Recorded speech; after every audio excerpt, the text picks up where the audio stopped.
Okay, so for today's video mga buddy, no, kanta ka ng sa tawagan niya hatag taog input, no, or idea, hatag dag idea, no, kay na ako'y nasugatan, no, na one of our mga buddies na nagpintal daw siya og GI, ano ba GI, ano GI, so, nagpintal siya ginani.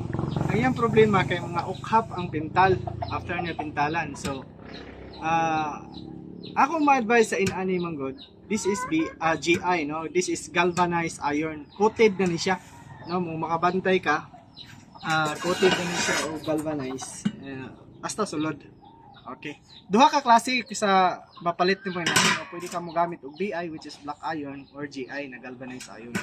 So ang buhaton ani ba di para maka-achieve ka ginani na pintal, no, bisag kot-koton nimo dili siya mga tangtang, no.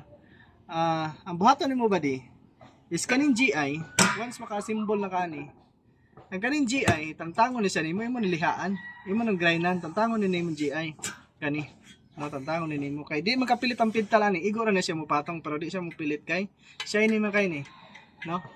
So pagkahuman nimo tangtang sa iyang galvanized, usa pa ka mo apply og pintal. Kani akong gamit ani is epoxy primer ni siya. Pagkahuman mo apply sa pintal, no, mao ni result niya basta matangtang ang galvanized.